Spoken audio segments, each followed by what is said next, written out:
شكرا يا شعب الجزائر، شكرا عمي تبون.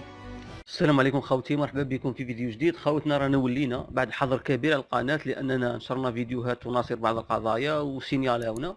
نتمنى من خوتنا دعمونا بالجام بقوة باش ينتشر الفيديو، وكذلك اللي ما راش مشترك في القناة يشترك في القناة باش نوصلوا لأكبر جمهور ممكن، ودعموا خوتكم الجزائريين ودعموا القنوات الجزائرية. كما شفتوا خوتي، الموقف المشرف للجزائر بعد الأزمة التي حدثت في لبنان، بعد قطع بعض الدول العربية الإمدادات إلى لبنان، دخلت في أزمة وهي أزمة سياسية في الحقيقة. شافوا لبنان يعني في محور من محاور، أبغوا يعقدوا لها بعض الأمور على مستوى الداخل، فقاموا بقطع الإمدادات لهذه الدولة الشقيقة. فكان موقف شجاع من الدولة الجزائرية، وهذا الموقف يعني موقف دولة ذات سيادة، لأن الدول الأخرى تخاف ما تتخذش هذا الموقف، بما أن الأمر جاء من أمريكا ولا جاء من جهة أخرى باش تحبس الإمدادات للبنان. كان فيه موقف جميل وفيديو جميل للبناني مدح فيه الجزائر، ومدحا يعني ليس مدحا فقط، وإنما قدر هذا الموقف الشجاع الذي لا يكون إلا من دولة لها السيادة. غادي تتابعوا معنا هذا الفيديو. قبل ما خوتنا من ننشر الفيديو راه في الأخير، ولكن أردت قراءة بعض التغريدات لبعض الصحفيين والشخصيات العربية التي تفاعلت مع هذا الموضوع الشجاع والقوي من الجزائر وتحديها للجميع. تابعوا معنا خوتنا. الإعلامي نزيه الأحدب العامل في قناة الجزيرة بما أنها لبناني، فكتب هذه التغريدة: كل الحب والتقدير لموقف الجزائر الأصيل مع اللبنانيين، واعذرونا فمعظم المسؤولين عندنا لصوص، وأقل من ثلث الشعب ينتخب أحزاب السلطة وشركات الكهرباء والفيول. هذا هو الموقف تاع نزيه الأحدب المعروف كذلك. في أيضا لبنانية أخرى نشرت الخبر بكل فرحة، يعني حتى الشعب اللبناني فرح بالموقف تاع الجزائر. بتوجيه من الرئيس الجزائري عبد المجيد تبون، سيتم تزويد لبنان فورا بكميات من النفط لمساعدته على تجاوز الأزمة الحالية في قطاع الكهرباء. موقف مشرف للدولة الجزائرية. في أيضا إعلامي تونسي معروف سمير الوافي أيضا كتب تدوينة وقال: افتقدنا كثيرا مثل هذا التضامن العربي وهذه المشاعر القومية، وأيقظت فينا الجزائر كالعادة قيم الشهامة العربية، وتدخلت من بعيد لتجنيب لبنان ما تريده لها. انتم راكم تعرفوا هذه الدولة الكيان باش ما نذكروهاش في الفيديو، وبعض حلفائها العرب.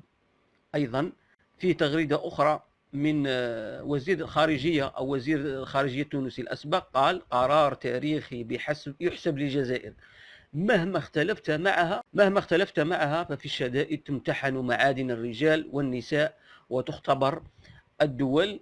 كذلك فيه تغريدة أخرى، أيضا فيه تغريدات كثيرة من كل الدول العربية، وأيضا تغريدات من خارج الدول العربية. وأيضا كتب حسن مراد وهو معروف كذلك: وتبقى الجزائر منارة الأمة رغم كل هذا الظلام.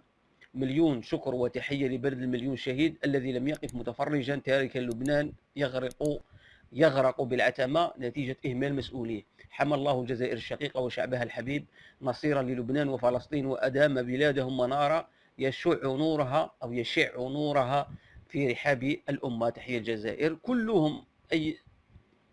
كلهم شكروا هذا الموقف، وهذا الموقف نقوله أنه لا يكون إلا من سيادة. وكذلك النائب اللبناني قبلان قال: الجزائر العظيمة يقدمون الأخوة على المصالح، وهو يعلم أن الجزائر لا تأتمر بالمصالح.